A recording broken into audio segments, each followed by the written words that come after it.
Jaz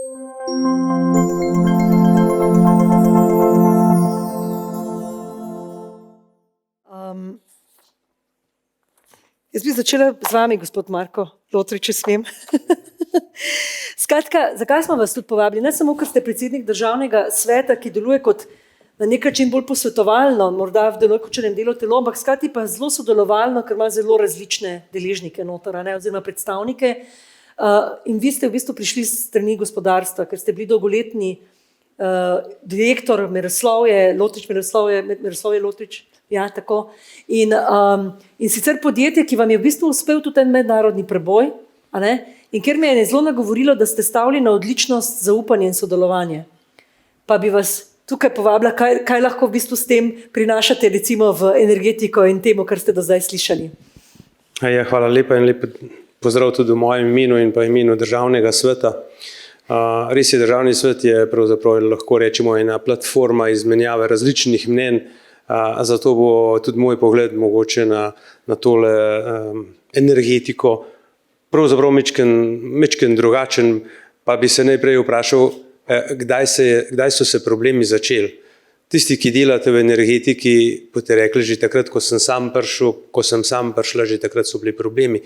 Ampak v malih in srednjih podjetjih tega problema nismo čutili do kakšnega leta nazaj, ko nas je cena presenetila in je šla za 10-krat, 20-krat gor. In takrat je postal problem. Energijo smo začeli gledati skozi oči možne tudi investicije. Jaz se pravčujem kolegu, ki je bil prej tukaj in je pač poudaril hobi program. Glejte, tale hobi program v podjetjih, malih in srednjih podjetjih je zelo dobra investicija.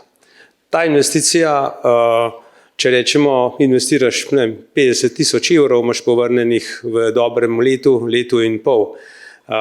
In pravzaprav je še kako v današnjem modelu subvencioniranja te elektrike oziroma plačevanje, so ravni te viški, ki padejo vse na breme podjetja, še kako pomembni.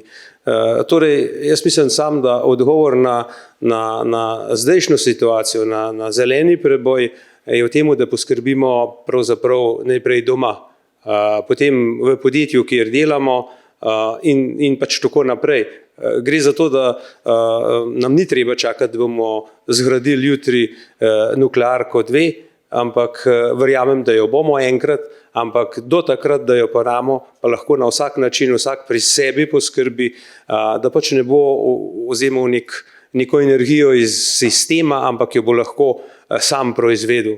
In če bo ta distribuirana po celi Sloveniji, bo seveda za to potrebno manjša obremenitev vodov in način shranjevanja, seveda tudi z baterijami se da, pa poleti, verjemite mi, da se iz mojega števca izvira v firmi, da je večja poraba energije zaradi hlajenja, kot pa pozimi zaradi gretja. Skratka, takoj, ko začnemo razpravljati, kako bi začeli, pa bom še enkrat poudaril, recimo kolega Seljaka, Iztoka iz Hidrije, ko je njegova ideja oziroma ideja njegove ekipe, kako pravzaprav povezati, kako narediti, se pravi, mobilnost po celi ex-Jugoslaviji z električnim avtomobilom, kako se začne? Ja, s prvo elektropolnilnico v BTC-ju in potem tako naprej. Skratka, verjamem, da so potrebni veliki projekti, verjamem, da so potrebni veliki posegi tudi v prostor, ampak lahko pa mi pokrijemo najprej svoje strehe.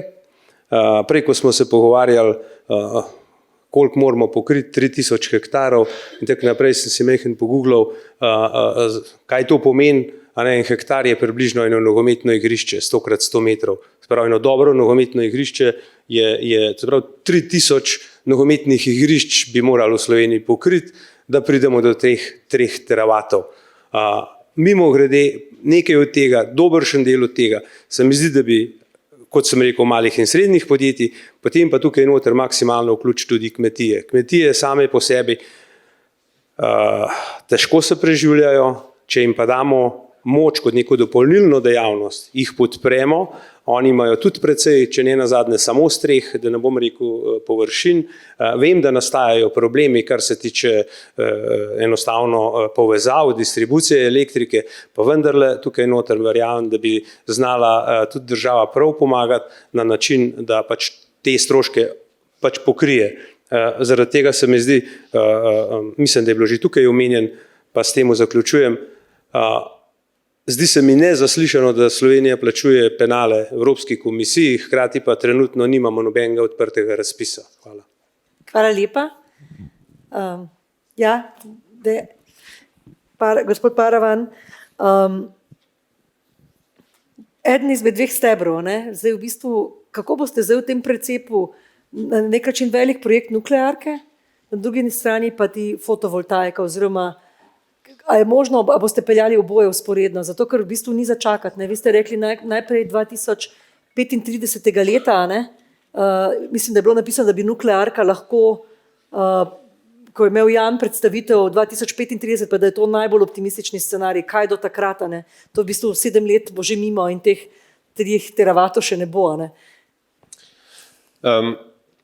Energetika je področje, kjer ne rešimo z enim metkom problema. Se pravi, zmeraj moramo poseči po neki kombinaciji različnih rešitev in zato tudi mi gledamo, da izziv, ki je pred nami, ki je popolnoma jasen in evidenten, da z elektrifikacijo, z energetskim prehodom se nam spostavlja gap med povpraševanjem pa ponudbo, ki jo imamo, da moramo zgraditi ponudbo, brezogljično ponudbo.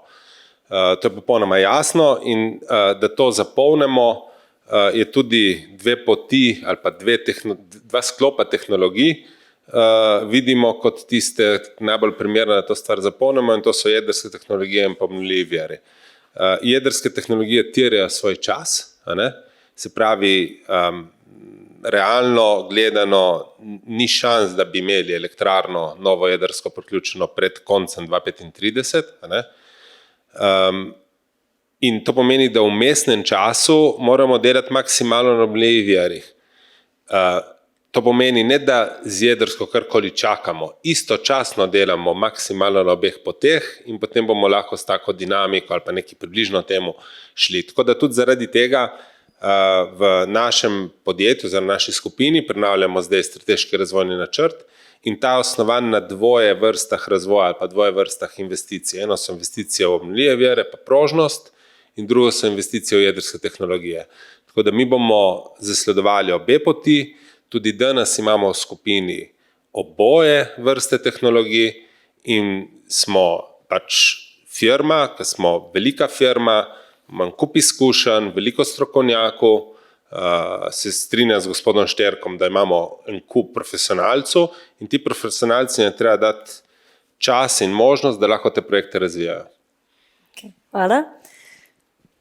Gospod Marjan Eberlinc, plinovodi, v bistvu zakaj dajem zdaj zadnjo besedo v tem prvem krogu, zato ker v bistvu prehajamo zdaj na plina. O plinu na tej konferenci ni bilo veliko povedanega še, tudi ne o vodiku, tudi o tem, da v bistvu v prehodu zemeljskega plina v druge vrste plinov, kje tukaj vidite mesto tega v bistvu pri tem zelenem prehodu, kakšno vlogo lahko odigrajo oziroma kakšni so vaši ambiciozni načrti vašega sektorja na tem področju v Sloveniji? Lojca, hvala za povabilo na to konferenco. Čast mi je, da sodelujem s kolegi. Ko takole pogledam obraze, mislim, da sem pa res eden med redkimi predstavniki, ki se trudi na področju fosilnih goriv in iščejo prostor, kako naprej. Res poznamo vse dobršne meri energetiki, toliko časa smo že v tem poslu. Tako da morda moje misli ne bojo ravno povsem konsistentne z temi razmišljanji, pa vendarle. V prihodnje seveda si bomo poiskali ta prostor tam, kjer bo pač mogoče. Veste, da je mnogo iniciativ na področju vodikovih projektov, obnovljivih plinov, ki prehajajo počasi, vendar nezadržno tudi v sisteme. Ta proces bo izredno dolgo časa bo trajalo, da se bojo vse te aktivnosti odvile. V tem trenutku pravzaprav ni neke resne podpore za to vrste projekte. Zakaj? Jaz mislim, da imamo tudi jasne odgovore. Ker morajo biti viški neke druge energije. V tem primeru, če govorimo o vodiku, je pač električna energija tista, ki bo lahko proizvajala vodik, ki ga bo mogoče shraniti potem v prenosni sistem in ga uporabiti kadarkoli. In seveda shranjevanje je lahko mogoče tudi sezonsko, torej na daljše časovno obdobje. Zdaj, v samih procesih poskušamo intenzivno sodelovati. Mi smo vključeni v mnogo projektov v okviru Evropske unije, sodelujemo intenzivno v okviru ENTSO-G-ja, Gas Infrastructure Europe, in pravzaprav lahko ugotovim, da se v Evropi mnogo več dogaja kot v Sloveniji in da bi si želel, da bi tudi tu dosegli nek preboj, ki smo ga že večkrat nakazovali. Zadnji od teh načrtov, ki ga imamo v našem prostoru, je, da smo vedeli s kolegi dosegli sporozum, da bomo sami začeli z pripravo vodikove strategije v Republiki Sloveniji. Gre za kolege iz HSE-ja, z GEN-a, ELES-a in pa Geoplina. Torej, vodi bo ta konzorcij in jaz verjamem, da bo to nek preboj v prihodnje, kjer bo mogoče graditi nadaljnji razvoj družbe. Par zanimivosti pa vendarle tudi v plinu, ki se je in se še dogaja v slovenskem prostoru. V obravnavanem obdobju, ki je bil predpostavljen od 1. avgusta do 31. marca, je poraba znižana z minus 13,7%. Pravzaprav najmanjši odziv porabe je bil, eden od najmanjših odzivov porabe je bil v Sloveniji. Kumulativno se je pa poraba zmanjšala v Sloveniji okrog 10%, iz 10,2 na 9 teravatnih ur letno. Je pa pričakovati v kratkem zagon novega termoenergetskega objekta v Ljubljani in ta poraba se bo ponovno povrla prek 10 teravatnih ur. Računamo celo, da se bo med 15 in 18% povečala, to pa pomeni skoraj 11 teravatnih ur. Tako da na eni strani je ta skrb za racionalno rabo, zmanjšanje porabe skladno z priporočili, na drugi strani pa plin nezadržno se tudi širi. Veliko projektov smo morali prav na hitro realizirati, zaradi tega, ker so se transportne poti preusmerile iz vzhodnih dobavnih poti na zahodne, tako da v današnjem času lahko rečem, da v dobršni meri ali pa večjem deležu teče plin priteka iz smeri Italije, kot pa iz smeri Avstrije. Toliko mogoče za uvod, da se za ogrevanje. Hvala lepa, so že kakšno vprašanje morda? Mes, da nam ne bo zmanjkalo časa slučajno? Ne še, v redu. Eno je že. Za gospoda Jebelinca, komentar na potencial vodika v industriji in pri proizvodnji električne energije ter pripravljenost plinovodov na trajnostni prehod. Dobro vprašanje. Plinovodi, če zadnji del odgovorim, bomo pripravljeni na vse te izzive. Mi delamo na pripravi prenosnega sistema. Koncentracija obnovljivih plinov oziroma delež, ki se bo pojavil v cevi, bo v začetku zelo majhna. Do 5–10%, cilji v okviru NEPN-a, veste, da so trenutno 10%, stežno za povečanje celo na 20 ali 30%, tako da na področju prenosne infrastrukture bomo ves čas pripravljeni. Kako je prva faza ta blending, torej vtiskavanje plina obnovljivega izvora v sistem, v drugi fazi je pa pričakovati novo energetsko vodikovodno infrastrukturo v Sloveniji. Na področju industrije mi smo, lahko rečem, zaznali vrsto teh projektov na področju proizvodnje vodika, ki pa so v zelo, v taki fazi razvoja, kjer so v dobršni meri predvsej na začetku. Tako da mi si želimo ta preboj dejansko v večjem obsegu in tisto, kar je bilo danes v tem drugem delu že rečeno, si želim predvsem tistega časa, ko bo tako visoka proizvodnja električne energije, sončnih elektrarn, da bo presežek in se bo ta presežek potem moral nekako shraniti ali bo celo negativna cena, da se bo oddal v sistem ta energija. Sodelovanje, mi si ga želimo, spodbujamo in smo vpeti pravzaprav vse dogajanje, ki so na trgu, tudi na strani industrije. Ja, Dejan, naslednje vprašanje. Dejstvo je, da v zadnjih 50 letih, recimo, dobro, bil je TEŠ, leta 1982, mislim, da je nuklearka začela delati, tako da v bistvu energetika ni rabila v takšni veliki, kako bi rekla, v takšnem megalomanskem, recimo, teku ali pa hitrosti napredovati, v bistvu tako, da deluje, da je močna v načrtovanju, malo šibkejša še pa v izvedbi. Kako bi zdaj nadomestil ali pa naredil to vrzel, recimo, kako jo izpopolniti, kako v bistvu preiti od besed k dejanjem, kar se tiče recimo obnovljivih virov in teh 4 teravatnih ur do 2030. Isti ljudje so, isti ljudje, na isti način navajeni delati, omejena količina ljudi za enkrat, torej je treba kaj novega prinesti noter v sistem, ali business as usual. Zdaj, morda leto 82 je zelo daleč nazaj, ampak jaz bi se omejil na zadnjih 10-15 let. Zadnjih 10-15 let smo na področju prirasta obnovljivih virov v Evropi zadnji. Se pravi, to je dejstvo. Drugo dejstvo, ki ga je Einstein povedal, da ne moreš delati na isti način pa pričakovati drug rezultat. To je moja poanta. To je, mislim, da dejstvo, ne samo reka. Torej, sigurno, da moramo nekaj spremeniti. Zato tudi to apeliramo na vse te stvari in sigurno, da pač nekaj je treba skorigirati, spremeniti in na strani bolj ambicioznih načrtov, da te stvari izvedemo. Okolje se je spremenilo, se pravi, danes, če nekoč recimo bil problem denar, danes ni problem denar, če je bila nekoč problem ekonomika, zdaj, ko so cene šle v višave, ni problem ekonomika in tako naprej. Umeščanje v prostor definitivno je ena močna ovira. Eno je pač, da je treba nek konsens doseči, drugo je, da cel birokratski aparat, ki je v naši državi, pač ni efikasen, tako da tudi tukaj velja isti Einsteinov zakon, da pač bo treba nekaj spremeniti, ker to, da to bo še Marjan boljš povedal, koliko trajajo postopki umeščanja v prostor, ampak daljnovod Cerkovce-Pince 17 let umeščanja.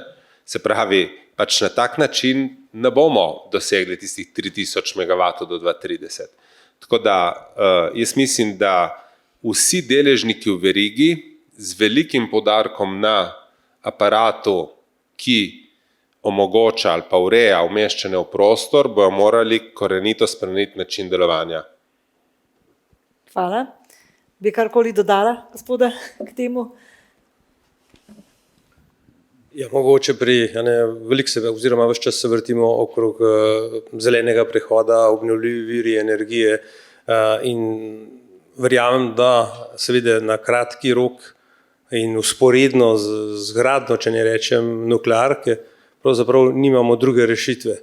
Umeščanje v prostor, vemo, da je dolgoletni problem ne tako velikih projektov, že veliko manjši projekti, ki jih pač gospodarstvo, podjetništvo in obrt potrebuje, so zelo zakomplicirani.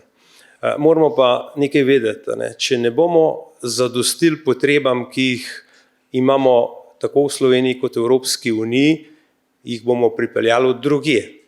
Bomo obdržali čisto energijo, čisto okolje pač v Evropi in Sloveniji in seveda z bistveno večjimi ogljičnimi izpusti bomo pač pridelali to blago nekje v tujini. Za eno primerjavo, 1 tona pločevine pripeljana iz Kitajske, govorim za letos, stane $1400 skupaj s 25% carine in pa prevozom. Ta ista pločevina, pripeljana iz naše tovarne v Akroniju, stane $1400, brez prevoza, brez carine. Torej, postajamo nekonkurenčni. Poglejte, Talum je zaprl peči za pridelavo se pravi aluminija. To ni problem Taluma, to je problem kompletne industrije v Evropi. Slovenija še posebej, druga najbolj industrializirano državo imamo, hvala Bogu, ampak teh 24% industrije rabi pač energijo, elektriko, plin, ostale vire. Ne vem sicer to, Dejan verjetno bolj vedel, koliko procentov me zanima, odpade samo na elektriko in koliko procentov na vse ostale. Ampak v gospodarstvu, predvsem takrat, ko moraš preživeti, ko mora najti produkt, storitev kupca, ne samo v Evropi, ampak izven Evrope, takrat je pač pod črto zelo važna, kakšna je energija. In to je 2 leti nazaj, ko sami vemo, kako smo začeli iskati to konkurenčnost. Pa mogoče se še, če nisem predolg, ampak bi eno primerjavo odprl na hrani. Poglejte, Evropska unija nam vsiljuje, bom rekel, neko zeleno pridelavo hrane. Nam vsiljuje prepoved fitofarmacevtskih sredstev. Enako tako na Nizozemskem kot v Sloveniji. Ampak razlika je več kot 100%, koliko že sedaj se pravi slovenski kmetje uporabljajo ali pa nizozemski. In praktično s tem znižanjem slovenski kmetje ne bodo več pridelovali nobene zelenjave in ostalih vrtnin in poljščin. Druga zadeva je, da nam omejuje spet Evropska unija košnjo oziroma oranje zemlje. Mi trenutno lahko, videli ste že po televiziji verjetno, v medijih, kjer ne smejo kmeti preorati in zasaditi neko drugo poljščino razen same trave. In to iz razloga biodiverzitete. Ampak kaj to pomeni? Pomeni, da so strokovnjaki ugotovili, da tam ni čmrlov, tam ni čebel, tam ni zajca, tam ni ne vem kakšnih insektov. In zakaj ga ni? Včasih je bil. Ja, prav zaradi tega, ker so rekli, da mora biti samo trava. In zdaj, ko so evidentno se ugotovili, da se je stanje poslabšal, so za 100% razširili površino, na katerih mora biti samo travinja. Zdaj vas pa vprašamo, v katero smer gremo? Mi gremo v smer, da bomo odvisni od, bom rekel, bistveno slabše hrane, ker domače ne bomo mogli več pridelati. Jaz se bojim, zakaj to hrano, povem, pa bi lahko še našteval take primere, namreč videli smo proteste tudi kmetov, ampak kmeti protestirajo tudi zaradi, bom rekel, evo metulja, ko je bil na Barju zdaj. A veste, kakšen problem se bo naredil, ko bodo prenehali kositi? Trava se bo zalepila med sabo, ker bo pač toliko velika, pridejo poplave in ne bo šlo v zemljo, bomo doživeli poplave. Veste, to so stvari, ki se kabinetno rešujejo. Kabinetno se rešuje Triglavski narodni park, kabinetno se rešuje Lipica.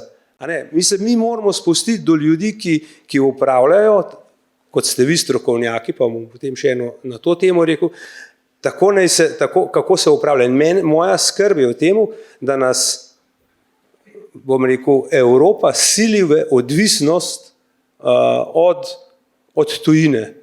COVID nazaj, ni dolg nazaj, vsi vemo, kako smo bili odvisni. In če ne bomo začeli takoj s temi, bom rekel, tudi velikimi projekti in projekti za hobi, mi je čisto všeč ta ime, da se razumemo, ampak pogledajte, strokovnjaki ste tukaj iz tega področja. Dajte nam pomagati, da ga bomo lahko v malih in srednjih podjetjih vzeli. Zaradi tega, ker res se resno bojim, da svet bo šel na področju energije oziroma energetskega znanja bistveno naprej in mi bomo izgubili kader v Sloveniji. Mi zamudimo par let, tisti kadri sami sebe, pogledajte, koliko vas je in koliko jih še ni tukaj, ampak počas bomo izgubili kadre, če ne bomo resno pristopili k temu. Zaradi tega, ker povabila iz tujine itak dežujejo. Hvala lepa. Hvala za ta pogled čez strani gospodarstva oziroma tudi manjših in srednjih podjetij. Tam mislim, da je bila roka gospod Volk, da mislim, da je spet dvignil roko. Še kdo morda želi izpostaviti kakšno misel ali pa se sploh ne strinja s tem, kar je bilo do sedaj povedano? Gospod Volk, zdaj ste vi dvignili roko, če se sploh ne strinjate, verjetno ste jo odprej držali, ne? Ja, se sploh ne strinjam oziroma umankom. Tukaj se pojavlja, dolgoročno jedrska edina opcija. Singapur ima tudi zeleni prehod, pa ne bo gradil jedrske elektrarne, ampak se bo povezal 4500 km dolgim podmorskim kablom v Avstralijo, kot izhodišče v razmislek za alternativo za Slovenijo. Tu je ena dimenzija. Druga stvar, ki se sploh ne strinjam, je pa tudi pri tej energetiki je poleg okolja treba tudi ekonomijo pogledati. In če pogledam samo fotovoltaiko, mi v Sloveniji zaenkrat stimuliramo gradnjo na hišah, ker je to okoljsko sprejemljivejše, je pa za družbo približno 3-krat dražje kot velika fotovoltaika ground-based, kot eno dejstvo. Tako da te cifre treba tudi malo sešteti skupaj in pol pogledati, katero smeriti. V tem se ne strinjam, toliko. Tam je še ena roka, prosim, v zadnji vrsti, če se predstavite na kratko. Tomi Medved iz Fakultete za elektrotehniko. Naj bi se strinjal z gospodom Vovko glede tega, tudi če je 3-krat dražje, je še vedno bolje, kot pa da sedi denar na bankah.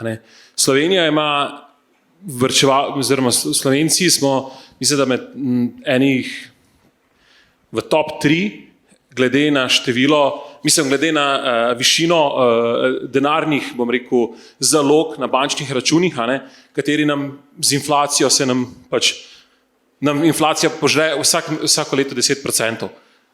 Kljub temu je še premalo tega. Torej, že tista investicija, tudi če 5% donosa, je veliko bolj, kot pa da stoji na banki. Druga stvar je pa ta, da pač v bistvu elektrodistributerji, mogoče sem en tak pač iz raziskovalnega principa, vsako predavanje začnem z enim stavkom, a se mi bojimo ognja. Ja, če ga znamo kontrolirati, se ne bojimo.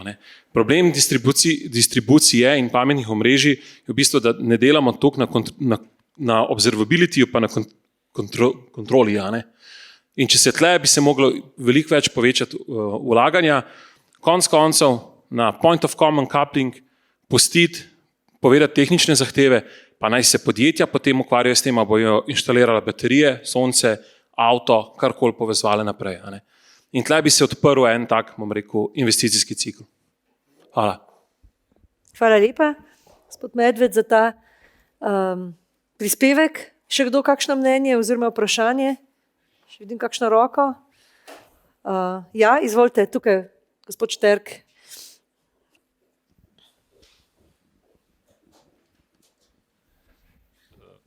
Blaž Šterk. Samo mogoče pojasnilo glede tega hobi programa. Jaz to fotovoltaiko vidim kot nujno potreben dodatek v sistema. Sami sistemsko pa ne bomo rešili tega manjka energije, samo to, da bomo narobe razumljeno. Drugo pa mogoče bi se sam na prejšnjo naš razgovor navezal, ko govorimo o vodiku. Tudi za samo proizvodnjo vodika, če ne bo zaprti cikl, ampak govorili smo o tem, da bomo to transportirali, vsem bo tukaj relativno velika poraba vode. Tako da tukaj zdaj, da ne bo to, jaz ne vem, koga ste vse v ta konzorcij povabili, jaz mislim, da je treba čim prej povabiti tudi vodarje in vse te NGO-je, ki so z vodami povezani, ker, kogar sem jaz uspel zračunati, nekih 270 litrov vode je potrebno pri elektrolizi za proizvodnjo vodika, tako da ne bo zdaj gromozanska poraba, ampak poraba bo, da ne bomo mi se napalili napolno na ta vodik, pa bojo pa vodarji rekli, stop, ne smete tega rabiti, bomo spet na začetku. Hvala lepa. Hvala. Mislim, da imamo vodarje tudi inštitut za vode tukaj, tako da super, da zdaj to, da v bistvu, da smo skupaj v tem prostoru in da lahko pač skupaj razmišljamo tudi o vodiku, ki se valija. To je bilo še eno vprašanje za vas. Mislim, da se je pojavilo, koliko teravatov je potencijala za shranjevanje vodika v plinovodnem omrežju. Se načrtuje nova skladišča plina, torej verjetno vodika, oziroma zakup le-teh v tujini. Ja, tudi to vprašanje je zanimivo. Plinovodna cev ni hranilnik, ampak služi za prenos plina iz točke A v točko B. Vmes se pa seveda lahko uporablja. Tiste količine, ko pride v sistem, se ne kupijo v tujini, naprimer zemeljski plin, ampak se ta porabi v sistemu.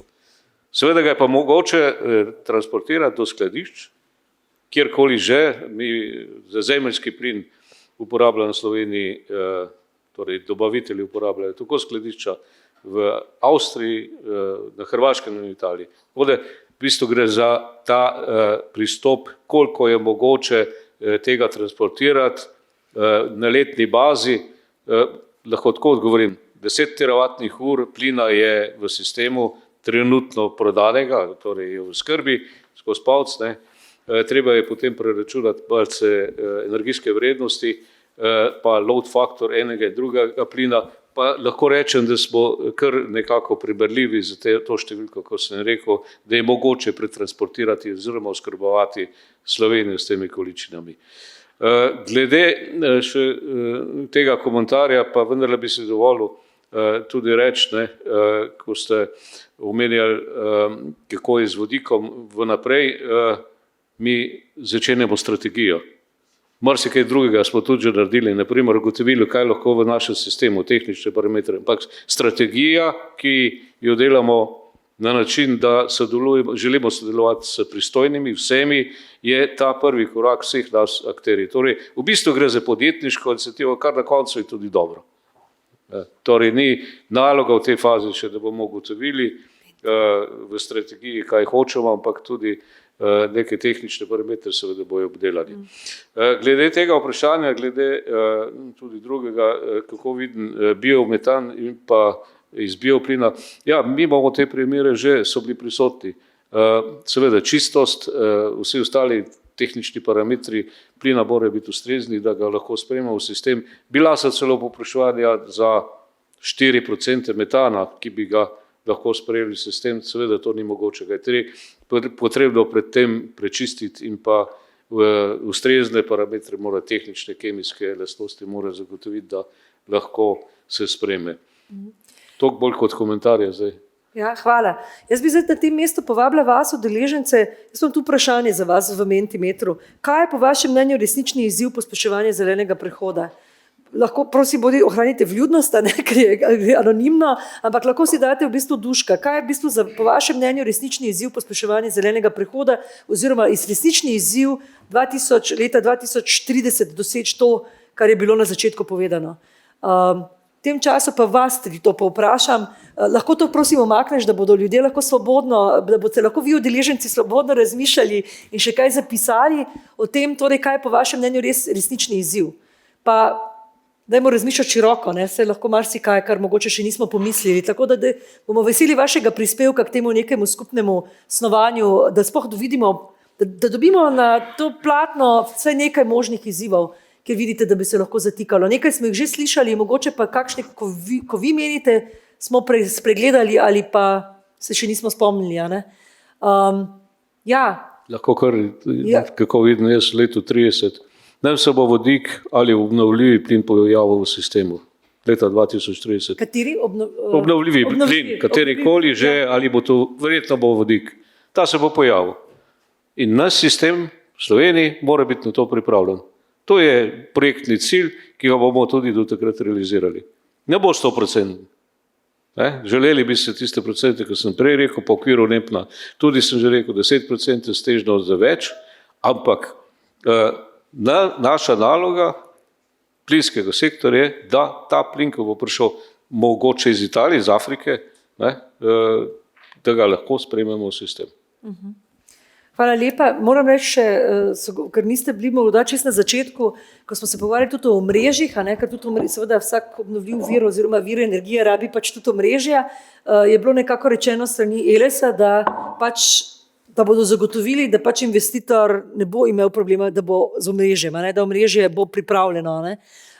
Toliko o tem, tako da mogoče, kje vidiš ti še ta recimo gap oziroma tole največji izziv, a je to število ljudi, a je miselna naravnanost, ali ne vem, premalo površin, oziroma a je sploh, bomo rekli tako, se te površine postaviti sončne elektrarne tudi nikjerkoli, verjetno ni mišljeno na rodovitno zemljo, verjetno ni mišljeno na to, da si bomo hrano odzeli za paneli, Tako da, ampak to je samo nekaj od možnosti. Kje torej vidite v gen skupini ali pa to največji izziv, oziroma kaj je treba preseči, premagati, da se doseže ta cilj? Energetski prehod je prehod, se pravi, da moramo spremeniti nekaj, ne delati tako, kot smo delali do zdaj. Vsaka sprememba, change management podjetjih, dobro vemo, kaj to pomeni, terja en kup ene energije na čist vseh področjih. Od ljudi, kadru, do mentalitete, do poslanstva firme ali pa vizije, do takih ali drugačnih postopkov, tudi ki se dotikajo države, smo že prej omenili, umeščeno v prostor in tako naprej. Se pravi, mislim, da čist povsod je treba spreminjati. Jaz tudi sem prepričan ali pa vidim, da spremembe se dogajajo, definitivno, saj so bile tudi pokazane, recimo, primer na Soncu, pač je trend rasti. Gospa iz Focusa prej je rekla, da 10 let nazaj ni bilo takih debat, kot so danes, tako da definitivno, da spremembe se dogajajo, kot vedno se te dogajajo prepočasi, se pravi, bi morali bolj hitro, ampak treba je gnati to stvar naprej in preprosto si ne zatiskati oči, da bo ta prihodnost pač prišla. Morda ne bo prišla, veste, ko je Bill Gates je tudi rekel, da spremembe ponovadi zmeram precenjujemo, kako hitro se bojo zgodile v enem letu ali pa dveh, podcenjujemo pa magnitudo, kaj se bo dejansko zgodilo. In tle mislim, da je ista stvar. Se pravi, treba je dati, kot je Marko prej rekel, glavo dol in narediti prvo polnilnico v BTC-ju ali pa prvo elektrarno ali pa prve korake naprej in jih pač delati. Ni tle kaj dosti filozofirati. Ja, hvala. Ja, mogoče, ko smo pri nas izdelali v podjetju že lani izdelali ESG poročilo za interno uporabo, pravzaprav, da smo naredili nek scanning, smo ugotovili, da približno dobra tretjina nastane izpustov na področju elektrike. Zdaj, odkje dobivamo mi to elektriko, pač dejansko ni odvisno od porabnika ali pa od podjetja, ampak od sistema, od kje ga črpa. Drugo naslednjo tretjino predelamo, ali pa dobro tretjino predelamo na račun prevozov. Te prevozi so prevoz na delo in pa, ker je terensko delo, tudi obiski po terenu. Potem so pa še določeni vplivi, kot so razna potovanja, druge zadeve, ampak te nekako 20% tega izpusta naredijo. Se pravi, najprej dajmo bika za roge prijeti in pogledamo, kje lahko kaj naredimo. Kako lahko zmanjšamo ta prvi del porabo električne energije. Tako da neko manjšo elektrarno pač postavimo na njih parih 500 kvadratih ali pa malo več do 1000, kolikor so teh streh in naredimo pomemben del za obvladovanje te tretjine. Potem se mi zdi, da najlažje in največ pa lahko naredimo na prevozih na delo in pa na dobri optimizaciji poti, ko hodimo in se vozimo pač ne samo po Sloveniji, pač po terenu, da tako rečemo. In verjamem, da vsako podjetje, ko narediš nek scanning, ko vidiš, kje imaš probleme, na ta način bistveno lahko pripomoreš k zmanjšanju. Gospod Lotič, koliko ste se vi ukvarjali s tem, recimo, kje porabljate energijo in kako recimo 5 let nazaj v vašem podjetju? Mi smo srednje podjetje, nam zaradi nekih regulativ to ne bi bilo potreben, samo ste kaj keče. Tam, ko velika podjetja to rabijo in potem na dobavitelje rečejo, vi ste pa že toliko velik naš dobavitelj, da to, ker presegate neko vrednost, dajte se z ESG-jem pogledati, zanima nas pa poraba vode, zanima nas elektrika, in mi smo dobili čiste ene take inpute, da moramo narediti in potem smo si dali zavezo, da bomo do leta 2031 neutralni, ogljično neutralni. Kako bomo to dosegli, naredili smo polnilnice. Boste to dosegli? Ja, jaz upam, sam ne vem kako. Oziroma bomo, tako kot je rekel gospod Eberlinc, kolega, na kakšen način, če smo rekli, da bomo naredili, v vsakem primeru. Tako, torej v bistvu, kot smo rekli, zavezanost, gospod Šterk je izpostavil odgovornost, pa še nekaj ste rekli, odgovornost in da v Sloveniji bi rabili več zaupanje. Torej zaupanje tudi vase, da če nekaj rečemo, da naredimo. A se to strinjamo? Mislim, zaupanje ne samo do drugih, ampak zaupati sebi in svoji besedi, da če rečeš, da boš naredil to do 31. leta, boste, Vas bomo povabili 31. leta, da boste ogljično nevtralni. Takrat bo Maja prišla, ki je zdaj direktorica, pa bo ona se zagovarjala za moje obljube. Ampak samo en primer, zakaj je zaupanje pomemben. Vse verjamem, da poznamo Kongo, ki ima po mojem vse elemente iz periodnega sistema, od zlata, srebra, vseh dragih kovin. In če pogledamo Švico, ne, ki pač temelji na zaupanju dveh sektorjev, zavarovalništva in pa bank, ok, zdaj se nam je ena malo podrla. Ne, To je bilo preveliko zaupanje. Ja, ampak kakorkoli, ne, se pravi, temelji cel biznis temelji na zaupanju. Ne. Druge pa lahko vse skopljajo, pa kaj, če se postreljajo med sabo. Ja. Hvala, glejte, vmes smo, hvala vam. Hvala, bravo ekipa današnja tukaj. Več stvari je, kaj je resnični izziv. Umestitev OVE v prostor, to smo že nekaj rekli, spremenljivost v okolju, ja, mislim tudi oboje.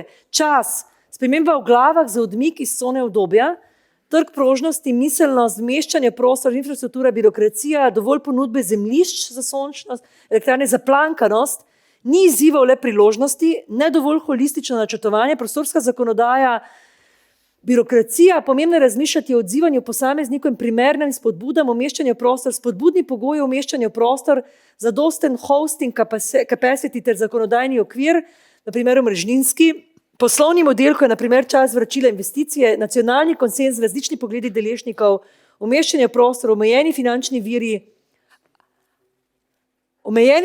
viri, delovanje na vseh fazah istočasno, viri omrežja, učinkovita raba.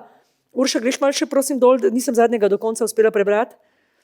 Pripravljenost na spremembe. Razmišljanje za 70% ljudi je 3 pikce dovolj. Kaj je nekritičnost, neučinkovitost, politika, birokracija, poenotenje. Malo si lahko vsi preberete, ne rabim na glas brati vsega. Precej je na miselno naravnanost, a ne? A jaz samo navijam za to. A imate kdo ima občutek, da je največ za miselno naravnanost? Ja, ali pa kdo se strinja z miselno naravnanostjo, bom tako rekla, kdo se strinja? Okay, potem morda je bilo več še tega umeščanja v prostor kot problema, ne? Če sem iskrena, umeščanje v prostor. Kaj vas nagovarja od tega, kar ste prebrali? A ste kaj novega zvedli? Dejan, prosim reči, da si nekaj novega zvedel. Ne, jaz mislim, da če se pogleda to skozi, 2 stvari tolčeta ven. Ja. Eno je mentaliteta, miselnost, kakorkoli, in to povezano potem tudi z ljudmi, tudi tam so bili kadri. Ja. In druga stvar, umeščanje v prostor, birokracija, postopki. In bi se kar s tem zelo strinjal. Ne? Se pravi, itak, da miselnost mora biti prva, tista, kjer se začne, zato ker se postavijo potem ambiciozne vizije, ker se postavijo ambiciozni cilji in pa predvsem zgradi to zaupanje in pa tudi samozavest, da bomo po tej poti, ki bomo šli, pa odločenost, pa pogum, da bomo pač te cilje dosegli. In po drugi strani, seveda, država pač mora biti v službi ljudi in pač pomagati, da pač te stvari dosežemo. Tudi na tak način, da se moramo pač zavedati, da brez nič ni nič. Se pravi, ne moramo mi pričakovati, da bomo pridobili tok in tok energije, hkrati pa ne bomo žrtvovali, da tako rečem, niti kvadratnega metra zemlje. Torej, vedno nekaj stane, ne? Mislim, vedno neko ceno plačamo za takšno ali drugačno odločitev. Absolutno. Mi posegamo na to zemljo. Kakšno ceno plačamo, če ne gremo v to? Najdražjo. To je tako, kar tipičen primer bom dal zdaj na konkretnem primeru. JEK2. Dostikrat se omenja, tudi je bilo sploh preteklosti, zdaj ne več, zaradi tega, ker je tudi ta podpora močno narasla, ampak se je omenjalo, koliko denarja je bilo dano za študije ali pa na kak način, zakaj sploh vlagate in tako naprej, če še ni odločitve, da se bo šlo v to investicijo. Zato, ker je to opcija, ker se gradi na opciji, na možnosti, ne imeti železa v ognju, ne delati na tem, je najbolj tvegano. Ne početi tega je ekstremno tvegano. To še ne pomeni, da bomo to tudi, da je že odločitev sprejeta, pa da bo to tudi dejansko stalo, ampak ne delati na tem s polno paro je tvegano. Hvala. Zaključna misel še, gospoda? Če smem sam dodati, Dejan, podatek iz ene druge konference je ravno danes povedal, če ne gremo v NEK2 in ne gremo v sončne, pridemo do leta 50 na 80% odvisnost od uvoza. To je najdražje, kar je lahko takrat se rekel. Hvala. Še kaj vas je tukaj, kaj bi izbrali vi? Na čim boste delali od tega? Eno besedo, ali pa bi še rekel, da je zaupanje, mogoče se jo spregledal, zaupanje in vera v povedano. Jaz sem prenehal govoriti, več let sem govoril o umeščanju v prostor, pa se nekako utrudiš, ne, glede, ker vsako leto se to podaljšuje. Bilo obdobje 2 leti, 3 leta, 10 let je zdaj ta doba trajanja umeščena v prostor, ampak tu bi lahko rekel, da moramo verjeti, da bomo to realizirali. In ko pride na pot en problem, ga je treba rešiti. Ni druge poti. Ne. Zaupanje vase pa, da boš nekaj rešil, se mi zdi ključno. Glede miselnosti se bi zelo strinjal, da moramo preboj v glavah narediti. Vsak preboj v firmah je zelo zahteven, ker najraje imamo day-to-day posle, tiste, ki smo delali včeraj, bi še jutri delali in kar naprej. In to je tudi prelom potrebno narediti. Da pa se bo to zgodilo, morda na nekoliko drugačen način, kot si danes predstavljamo, pa jaz verjamem, da se bo. Ne. Tako da, če je to zaključna misel, pa še nekaj za obljubo, ki sem jo dal lansko leto, smo jo realizirali. Mi smo povečali zmogljivosti zahodne smeri, tako da plin lahko polno teče iz smeri Italije. Še več, no, bomo še povečali zmogljivost na kompresorski postaji v Ajdovščini. Jeseni bomo še 3. noto zgradili. Tako da se da. Zakaj se pa da? Verjetno smo imeli nek pogled v prihodnost pred 10 leti ali pa še več. Hvala lepa. Hvala. Jaz bi Dejan mogoče vseeno vprašala, a upaš povedati neko cifro, koliko več fotovoltaike, kakšno razliko bomo naredili, ko bomo naslednje leto sedeli na tej konferenci? Bo 2-krat toliko, kot je Jan povedal, za preteklo leto? 3-krat več. Če smo letos naredili prirasta 165 megavatov, čez 200, nujno moramo iti, ne? Ajde, 250, bomo še bolj ambiciozni. Koliko bi morali, da bi vsako leto, da bi prišli 400? 400, ne? 250 naslednje leto. Evo, sem se popravil takoj, ja. Ampak nekje bo treba potem, zadnje leto bo treba že po 700 potem, ne? Nekje, da bomo spravili. Ja, če bomo mi aktivirali področje velikih sončnih elektrarn, lahko hitro to nadoknadimo, ne? Tam imamo definitivno največ rezerve, ne? Ekip, znanja, projektive in tako naprej. Vsega tega imamo. Ne? Postavljenih sončnih elektrarn imamo pa zelo malo. Ne? HES, naša družba iz skupine, je postavila do zdaj največjo 6 megavatov. Ne? Pa če pogledamo recimo okoliške države, seveda je to velika elektrarna, ni to nekaj, na kar bi bili ponosni. Ne? Moramo doseči več. Ste pa postavili v Makedoniji eno večjo, ne? Geni. Ja, Makedoniji, ni v Sloveniji. Ne? Ja. Ja. Hvala lepa.